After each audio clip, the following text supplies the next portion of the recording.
Bonjour à tous, bienvenue sur cette session CloudWest 2021. On va passer un petit peu moins d'une heure. On va parler de Kubernetes, on va parler de multi-cloud et on va parler de Tanzu, l'offre dans VMware Tanzu qui va vous permettre de démarrer du Kubernetes. On verra avec différents types d'environnements. Aujourd'hui, je suis accompagné de Benoît Mousseau. Bonjour, je suis très heureux de co-présenter cette session avec Alexandre. Ah bien, bon, écoutez, on a un peu moins d'une heure pour aborder différents sujets. On verra comment utiliser Tanzu et démarrer Tanzu sur du vSphere. On verra l'intégration en particulier de Kubernetes directement dans l'hyperviseur. On débordera un petit peu et on verra quelles sont les différentes options. Si vous n'avez pas vSphere 7, on peut quand même malgré tout utiliser Tanzu pour faire du Kubernetes. Et puis on débordera largement en fin de session pour montrer les capacités multi-cloud de cette solution pour faire du Kubernetes. Alors, c'est un échange avec Benoît. On va faire un tour d'horizon des différentes solutions. Si vous avez des questions, bien sûr, n'hésitez pas à nous les faire parvenir. On y va.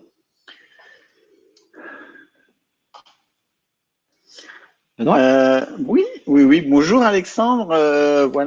Moi aujourd'hui je suis avec les équipes Ops. Ils sont très fans de vSphere avec lequel ils gèrent aujourd'hui l'ensemble des VM de nos applications effectivement plutôt legacy. Et puis on voudrait démarrer sur Kubernetes. Et je vous disais, est-ce qu'on ne pourrait pas partir vers Kubernetes en partant de ce que l'on connaît, c'est-à-dire vSphere?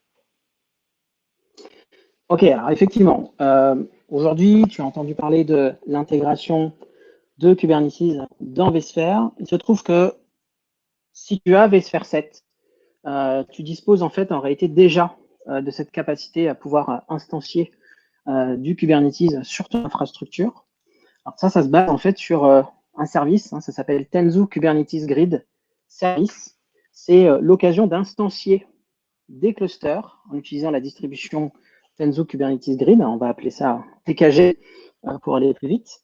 Et l'intérêt en fait, de cette solution-là, c'est que tu vas pouvoir la retrouver intégrée à ton espace vSphere. Donc tes opérateurs en fait finalement vont se retrouver avec des choses qu'ils connaissent.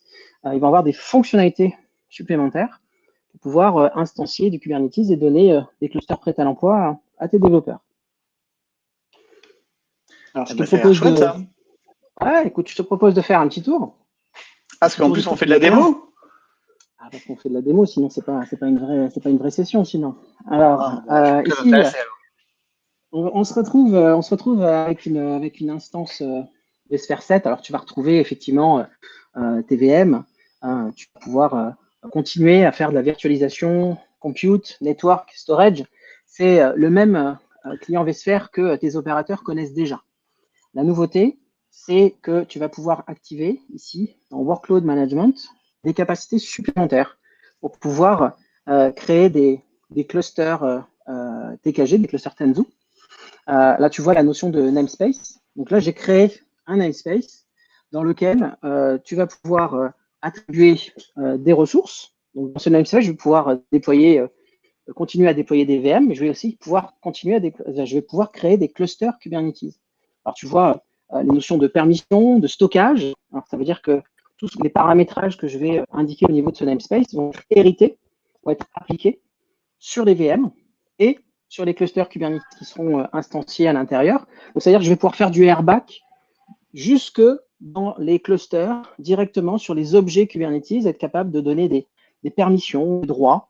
Donc, ça veut dire que si j'ai du SSO, par exemple, mis en place sur mon infrastructure, c'est-à-dire que je vais pouvoir me connecter à mes clusters Kubernetes et disposer d'un ensemble de droits par rapport à ce que j'ai à faire, par rapport à ce que l'opérateur m'a donné comme autorisation, comme tu peux le voir. D'accord, donc je vais pouvoir avoir depuis mon vSphere dont mes équipes ont l'habitude d'utiliser un moyen de créer des VM et des clusters en utilisant des concepts communs. Mais comment je fais pour déployer mon cluster à partir d'ici? Alors en fait, tu vas discuter directement avec l'hyperviseur. Donc une fois que tu as créé ton espace ici, imaginez que celui-ci soit vide, en réalité, tu vas discuter directement avec la commande kubectl. Donc là, je suis connecté à mon hyperviseur, je vais utiliser les commandes kubectl classiques. Alors ça, c'est possible parce que dans les dernières versions de vSphere, effectivement, tu as cette intégration de l'API Kubernetes implémentée directement dans vSphere. Donc, tu vas retrouver ici le namespace qu'on a créé tout à l'heure. Donc, au sein de ce namespace, tu vas retrouver des définitions de Tanzu Kubernetes Cluster. Donc là, il y en a déjà un qui est créé. Donc, on voit ici sa définition en tant qu'objet Kubernetes. Et c'est un objet part entière. Ça veut dire que celui-ci, en fait, il a une définition YAML. Donc, pour être en mesure de créer cet objet, alors là, tu vois vraiment tout le détail de cet objet Kubernetes. Mais en réalité, j'ai besoin de spécifier qu'un sous-ensemble. Donc là, on voit l'étendue des possibilités. On peut configurer le réseau, on peut configurer une CNI pour ce cluster Kubernetes. Et du coup, ça va me permettre de créer un cluster. Donc là, ici, on voit que j'ai utilisé un cluster Kubernetes. J'ai souhaité avoir un nœud control plane et 2 nœuds workers pour créer mon cluster Kubernetes. Donc, c'est-à-dire que je cause Kubernetes à mon vSphere. C'est ça, exactement. Tu vas causer avec l'hyperviseur, avec un fichier, avec la commande kubectl, et là tu vois la définition de ce fichier YAML. J'ai simplement à faire un kubectl apply de cette définition pour déclencher derrière la création d'un cluster. Donc c'est une opération qui prend 5-6 minutes ici, là, sur cet environnement. Donc ça veut dire qu'au bout de quelques minutes, tous les éléments d'infrastructure seront créés pour moi. Là, tu vois les VM control plane et worker qui constituent mon cluster. Et ça veut dire qu'après, je peux donner la main à un développeur. Ce développeur, il va se connecter auprès de cet environnement-là. Donc là, il a une commande qui va lui permettre de s'authentifier auprès de l'installation. Donc ça, c'est pour pouvoir faire le lien avec les permissions que l'opérateur aurait pu me donner. Donc, on sait qui je suis. Je vais maintenant basculer sur le cluster en question. Et le cluster que j'aurais créé ici, c'est un cluster Kubernetes avec la distribution Tanzu. On voit ici, si je me balade dans le namespace system, je me retrouve avec une installation, ce qu'il y a de plus classique. Hein. On retrouve ici des composants qu'on a l'habitude de retrouver sur les clusters Kubernetes, du core DNS, le TCD, l'API server, une CNI qui a été sélectionnée ici. Alors, il s'agit en l'occurrence de Antrea, hein, une CNI open source qui vient de rentrer dans la fondation CNCF. Hein. C'était une des annonces d'ailleurs de KubeCon il y a quelques semaines. Mais il s'agit d'une distribution Kubernetes standard en fait. Là, tu te retrouves avec, tu n'as pas d'extension propriétaire, comme tu peux le voir. Hein. Cette distribution Kubernetes, tu vas pouvoir l'utiliser pour déployer tes applications comme bon te semble. Donc, ça veut dire que mon opérateur, il va retrouver son interface vSphere, ce qu'elle il est habitué, et le développeur, ses interfaces YAML telles qu'il a l'habitude. Mais il a besoin de modifier son application pour pouvoir déployer sur ton cluster? Non, c'est vraiment la beauté en fait hein, de cette implémentation. Hein, c'est qu'on va vraiment à la fois pour les opérateurs, hein, te retrouver avec une expérience qu'ils connaissent. Hein, ils connaissent le vSphere et donc ils ne sont pas dépaysés. Et pour les développeurs, selon qu'ils soient formés ou pas à Kubernetes, ils vont être en capacité de déployer des applications sur cet environnement. Alors, ils vont pouvoir utiliser pour cela tous les moyens disponibles auprès de la communauté, auprès d'autres éditeurs qui savent parler avec l'API Kubernetes. Donc, ça veut dire pour un développeur qui va pouvoir utiliser la ligne de commande kubectl, et seulement kubectl, on n'a pas besoin d'une ligne de commande spécifique. Hein, c'est une distribution Kubernetes, ce qu'il y a de plus standard. Tu vas pouvoir utiliser des outils de déploiement continu, des Argo CD, des Flux CD, du Tecton pour construire tes images. Tous les outils qui sont compatibles avec l'API Kubernetes standard, tu vas pouvoir les utiliser sans restriction avec cette distribution. Donc, le développeur, c'est finalement la possibilité d'avoir un Kubernetes ce qu'il y a de plus standard. D'accord. Mais là, on a déployé une version de Kubernetes. Tu me dis que c'est une version standard, mais il y a quoi exactement dans cette version? Qu'est-ce qu'elle contient? C'est une version que vous créez vous-même? Alors, effectivement, c'est une bonne question. On va rebasculer sur la partie slide. La distribution qui a été instanciée ici et qui est proposée dans cette installation, en réalité, il s'agit d'une distribution à part entière. Hein. C'est la distribution Tanzu Kubernetes Grid qui est basée sur des composants open source. Donc, ce qu'on fait, c'est que chez Tanzu, on va intégrer différents composants open source.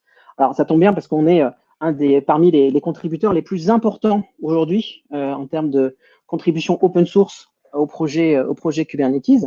Et donc, on a cette expérience dans l'intégration de ces différents composants.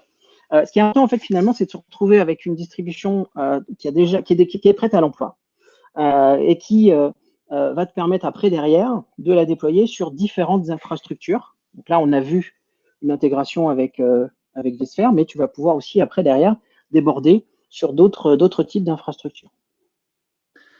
D'accord, donc je vois que c'est pas seulement juste un cluster Kubernetes, c'est un cluster Kubernetes dans lequel je vais pouvoir intégrer un certain nombre de composants open source, mais aujourd'hui vous contribuez à ces composants-là ou vous êtes juste des pilleurs de composants comme certains qui ne font que juste les intégrer sans contribuer?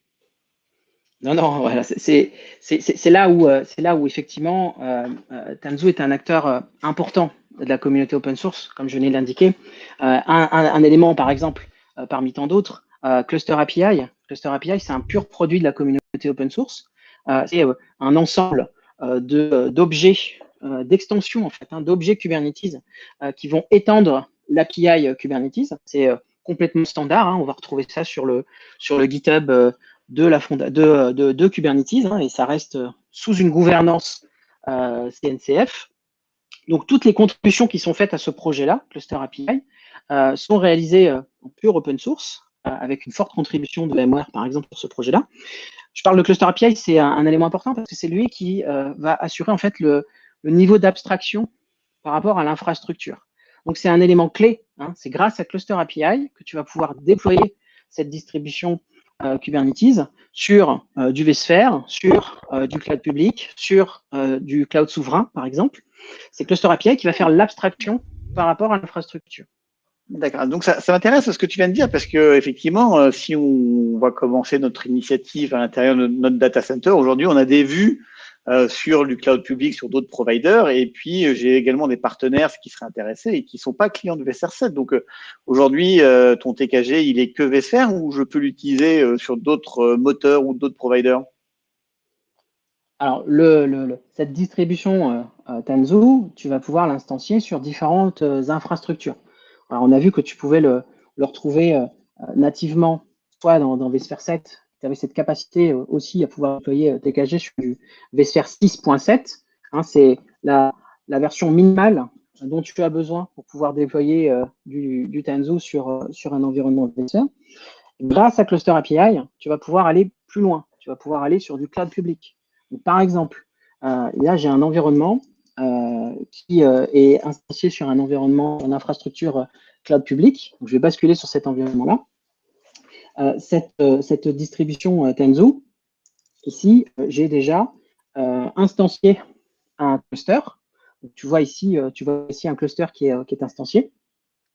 Cette installation-là, en fait, comme on va le voir ici, si on liste les API qui sont disponibles au niveau de cette distribution, alors on va voir beaucoup d'objets qui sont supportés dans cette installation-là. On va en particulier s'intéresser à ce qui est fourni par Cluster API, histoire de regarder ce qui est apporté par ce projet-là. Donc là, qu'est-ce qu'on voit? On voit, dont on parlait un instant, c'est-à-dire un ensemble de ressources qui sont ici des extensions au projet open source Kubernetes, mais Cluster API est lui-même un projet de la communauté.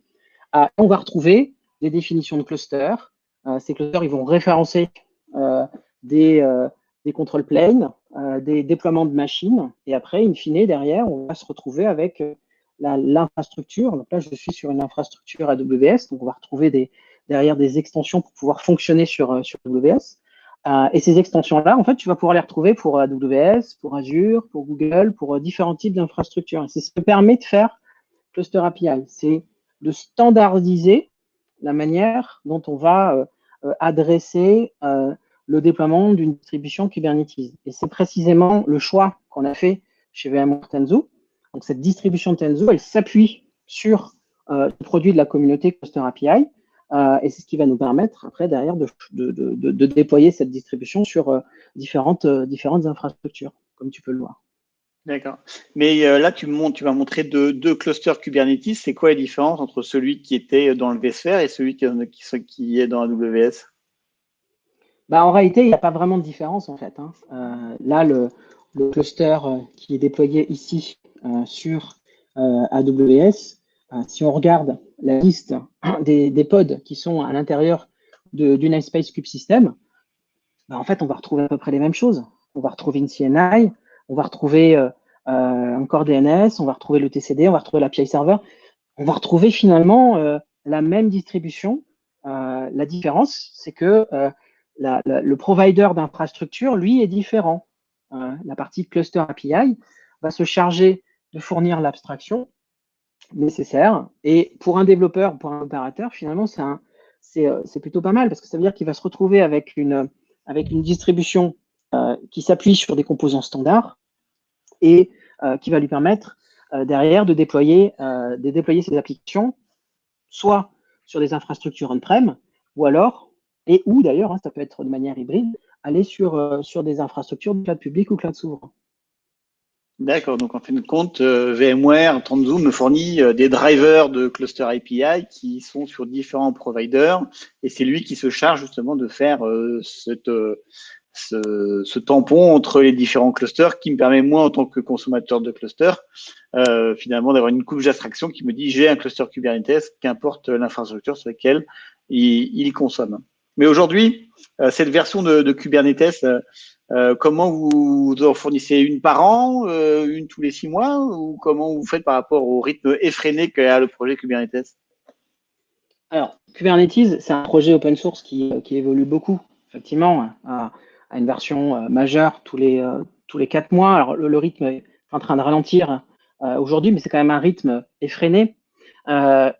C'est aussi, c'est sans compter les versions mineures de Kubernetes. Tu peux aussi avoir des patchs de sécurité. Donc, en fait, en fin de compte, tu vas avoir un grand nombre de versions qui vont sortir du projet open source. Chez Tanzu, on a fait le choix d'utiliser que des composants open source pour notre distribution Tanzu.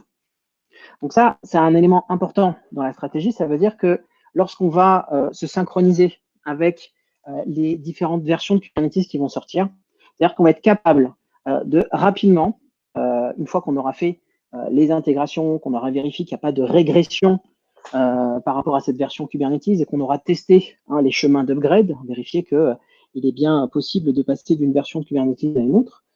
Mais une fois qu'on a fait tous ces tests de vérification qui prennent quelques semaines, derrière, ça veut dire qu'on va pouvoir mettre à disposition de nos utilisateurs une distribution qui est à la page, qui est juste à l'état de l'art de ce qui est proposé dans la communauté.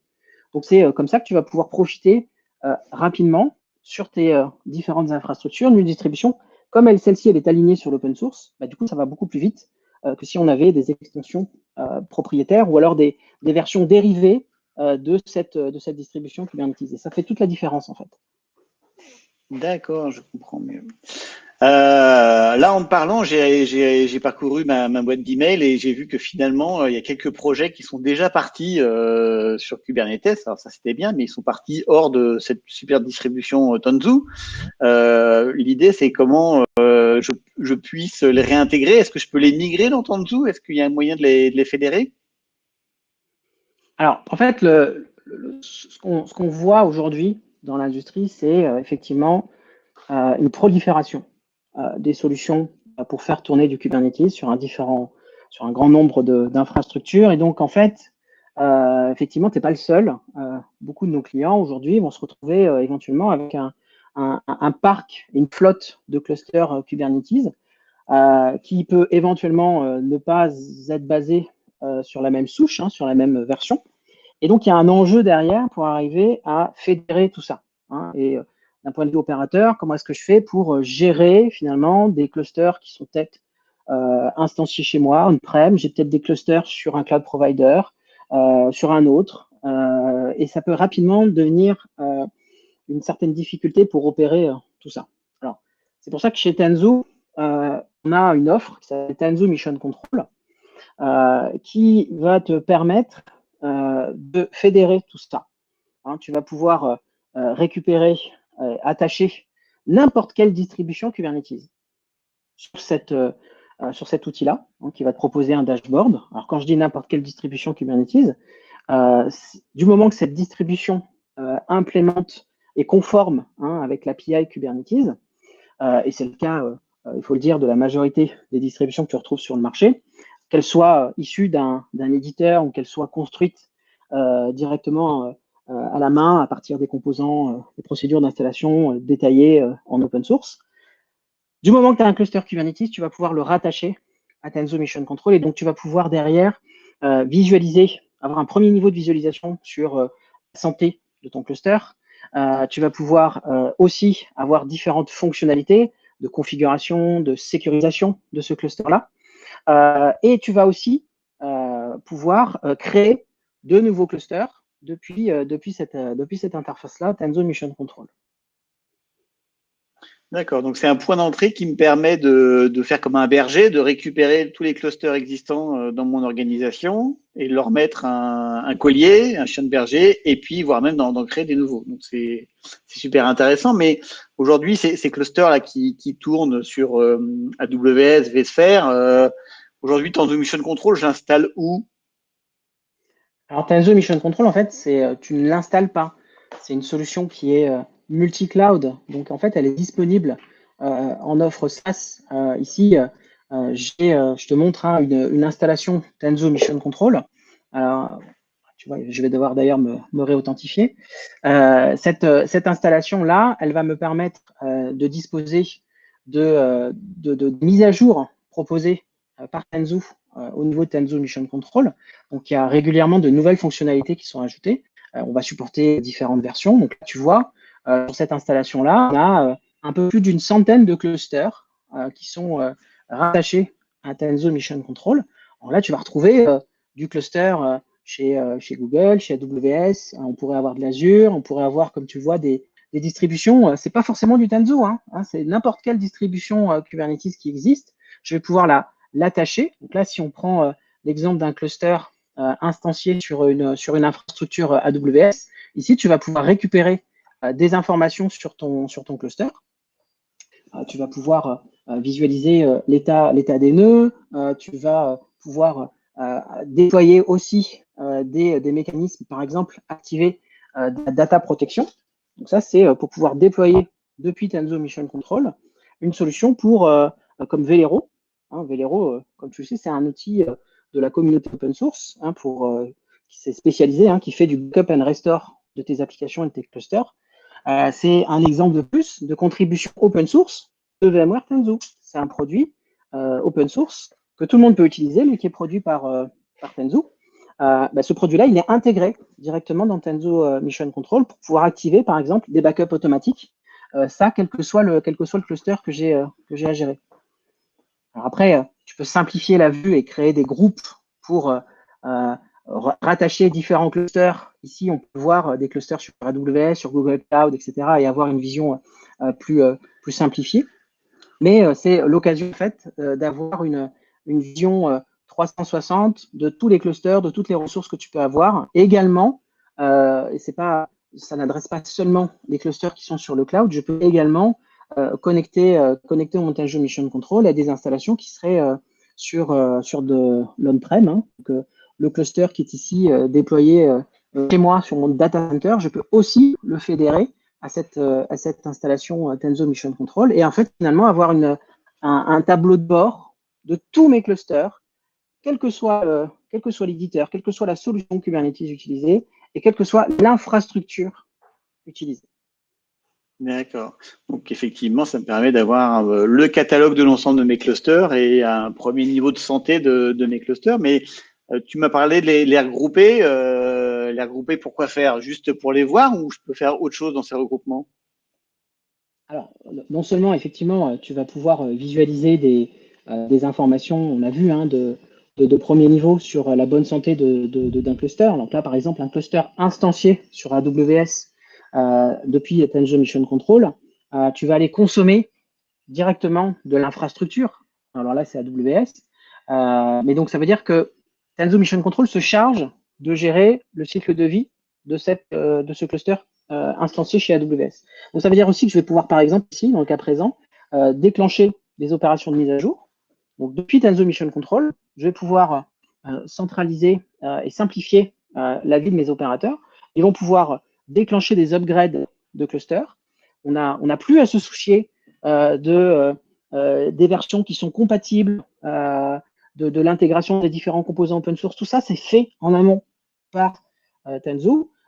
Et on vous propose aux opérateurs de pouvoir déclencher ces mises à jour. Ils n'ont pas à lancer des scripts de déploiement à base de Terraform ou d'Ansible ou quelques solutions d'automatisation. Tout ça, c'est pris en charge par Mission Control pour pouvoir gérer le cycle de vie de ton cluster, alors que tu vas aussi pouvoir faire évoluer en fonction de tes besoins, ajouter des nœuds, par exemple, s'il était nécessaire de le faire. Ça, c'est pour le cycle de vie de ton cluster. Un autre point important, c'est tout ce qui est sécurité. Ça c'est un vrai plus dans ta Mission Control, puisque tu vas pouvoir avoir une hiérarchie de tous tes clusters-là et pouvoir appliquer différentes politiques de sécurité en fonction de tes besoins. D'accord, très intéressant. Je pense que effectivement, c'est ça qui va me permettre de pouvoir faire en sorte que j'ai les bonnes registries, j'imagine, en fonction de la nature de mon cluster. Alors, effectivement, tu as différents niveaux de sécurité, effectivement. Mais un truc que je comprends pas, c'est qu'on a commencé la session en faisant du kubectl et en ligne de commande et du YAML, et là tu me dis qu'il va falloir gérer tous mes clusters avec une interface graphique. Là, je comprends pas. Là. Ben, en fait, c'est à toi de voir en fait. Mission Control aujourd'hui, il est là pour apporter une interface graphique commune à toutes les distributions Kubernetes que tu peux retrouver. Que ce soit celles que tu vas instancier par toi-même, des clusters que tu vas instancier avec Tanzu ou peut-être avec d'autres solutions. Tu vas avoir une IHM commune, IHM qui va te permettre d'appliquer des politiques de sécurité, de configurer ton réseau, de définir des quotas, voire même de définir tes propres politiques de sécurité. Alors là, ça, c'est basé sur Open Policy Agent.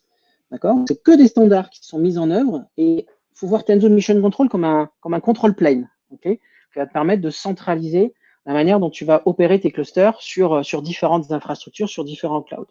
Mais après, in fine, lorsque tu vas te connecter aux différents clusters, tu vas te retrouver toujours avec l'API standard Kubernetes.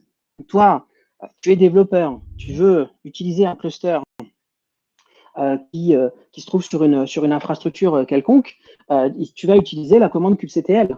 Tu vas utiliser des outils qui savent parler avec l'API Kubernetes. Donc, tu vas profiter peut-être, par exemple, d'intégration dans ton IDE, dans ton outil de développement. Si celui-ci parle Kubernetes, va pouvoir se connecter sur les différents clusters. C'est vraiment le positionnement qui est une stratégie importante chez Tanzu. On se base sur les composants open source. On ne fournit que les API qui sont open source, qui sont compatibles avec les standards de l'open source. Et après, derrière, on fournit des aides, que ce soit l'intégration dans vSphere 7, qu'on a vu tout à l'heure, ou que ce soit dans une approche multi-cloud avec Mission Control, pour simplifier finalement la gestion de ces clusters sur différentes infrastructures. Mais à la fin, on parle que du Kubernetes. D'accord. Là, je vois passer dans le couloir mon responsable sécurité et je lui ai parlé, je lui ai montré et il m'a dit mais ça veut dire que tous mes clusters sont exposés sur Internet vu que c'est un service SaaS?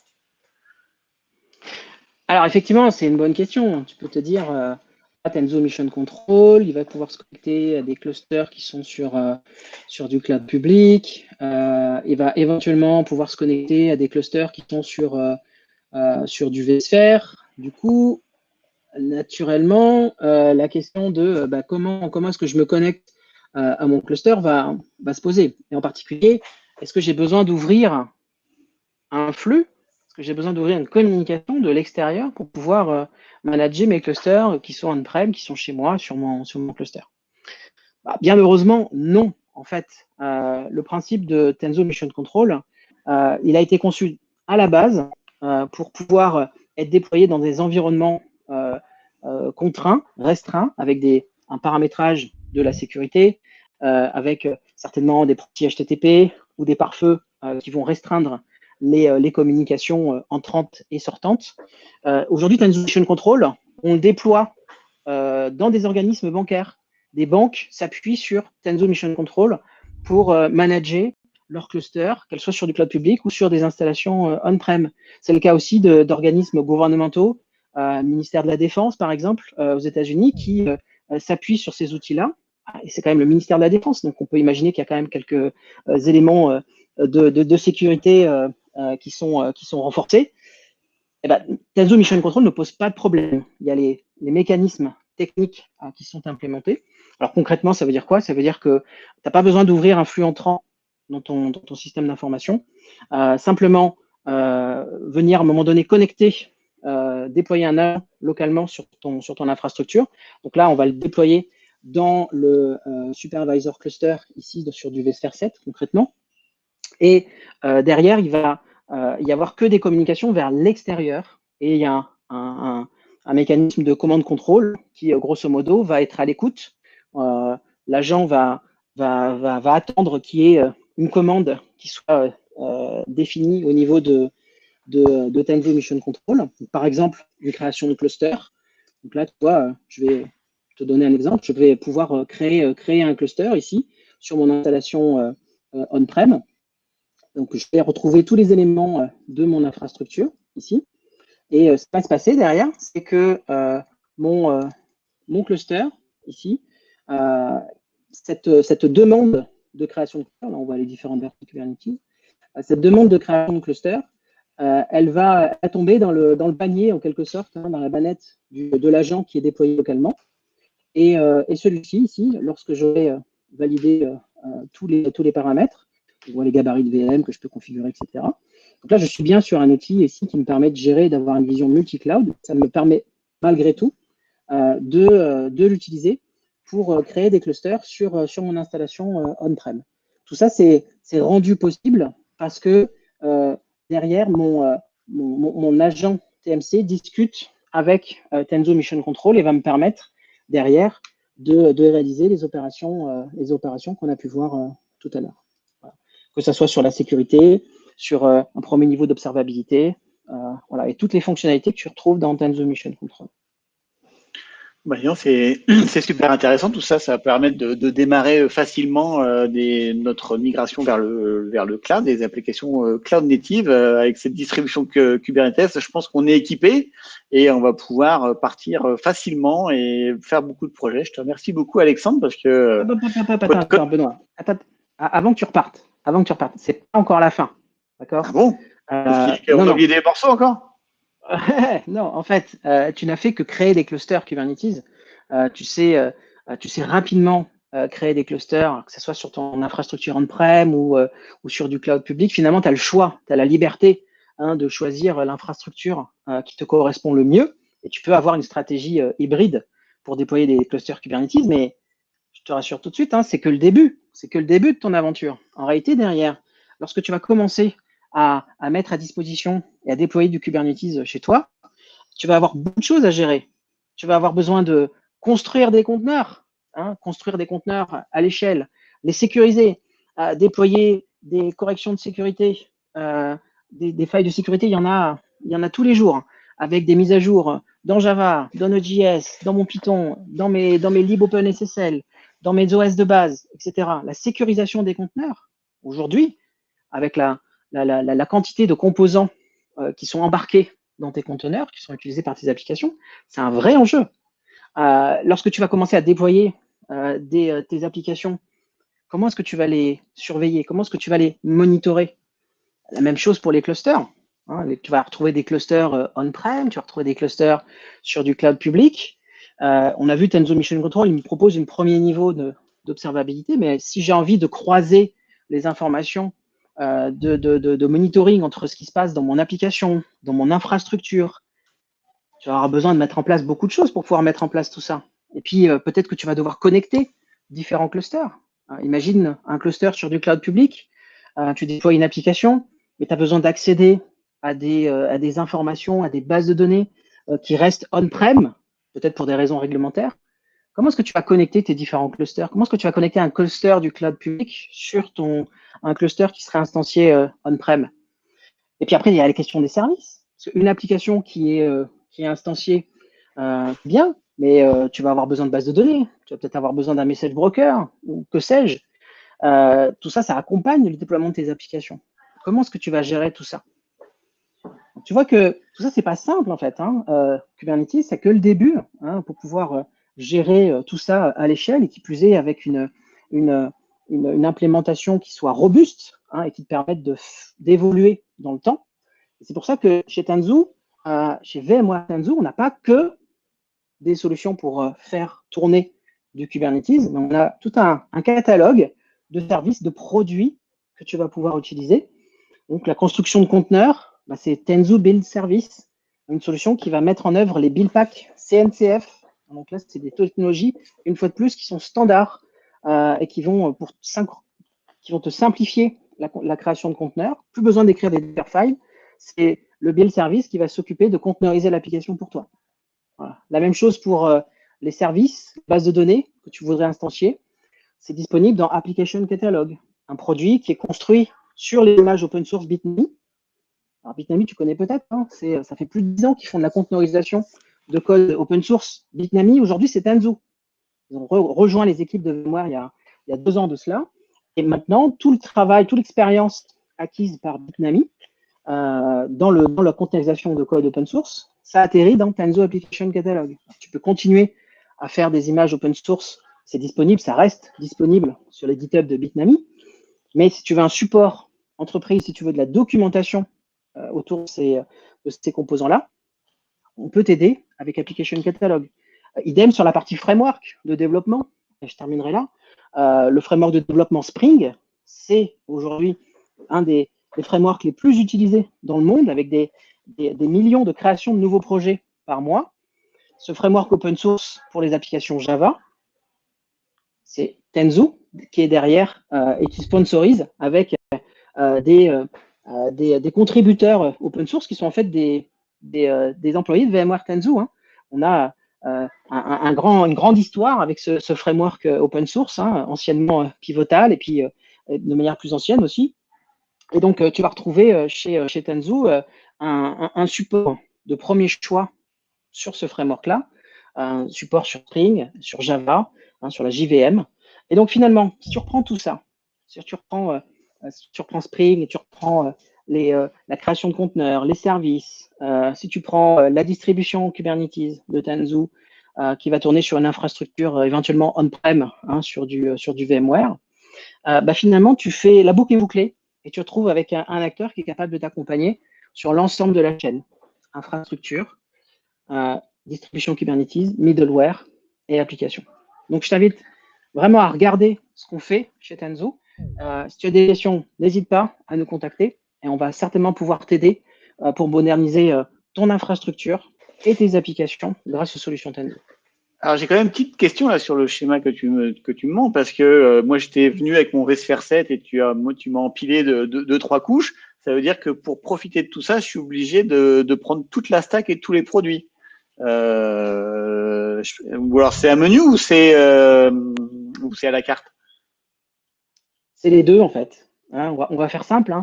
Si tu n'as besoin que d'un des éléments, si tu te dis, moi, je veux du support Spring par les gens qui font Spring, on est les mieux placés pour t'offrir du support. Et tu peux uniquement, en quelque sorte, consommer cette partie-là. Si tu veux que une distribution pour faire tourner tes applications sur du Kubernetes, tu peux t'adresser à VMware Tanzu et ne prendre que cette partie-là. Tu vas pouvoir t'appuyer individuellement sur chacun de ces composants en fonction de tes besoins. Et après, évidemment, bien sûr, on propose des packages, des éditions qui vont intégrer ces produits-là. Alors, c'est plus intéressant financièrement, mais ça permet d'avoir des solutions qui sont déjà pré-câblées, pré-configurées pour pouvoir te permettre, selon ton niveau de maturité et tes ambitions en termes de nombre d'applications que tu souhaites faire tourner sur ces infrastructures-là, de pouvoir démarrer rapidement. Donc, à toi de composer en fonction de tes besoins, tes contraintes et de ce que tu souhaites faire.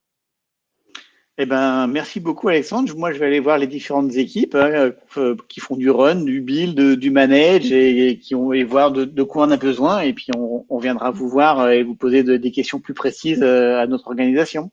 C'est beaucoup plus clair. Merci. Merci. C'est avec plaisir. Si tu souhaites en savoir plus, on a sur notre chaîne YouTube VMware Tanzu des sessions en français qui parlent de Tanzu Service. Si tu veux voir ce qu'il est possible de faire en termes de conteneurisation à l'échelle et de sécurisation à l'échelle de tes conteneurs, tu as des sessions qui vont te permettre de t'aider à découvrir ce produit-là. On a également des sessions sur Tanzu Observability, un outil qui va te permettre de monitorer ton infra, tes applications, tes services, quelle que soit l'infrastructure que tu utilises. Voilà. Je t'invite à récupérer et à visionner ces vidéos. Ça pourra certainement être très utile.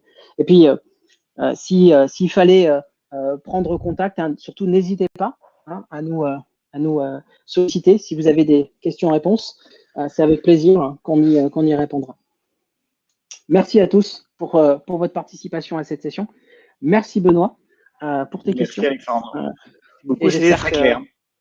Que tout ça vous aura été utile. Merci à tous.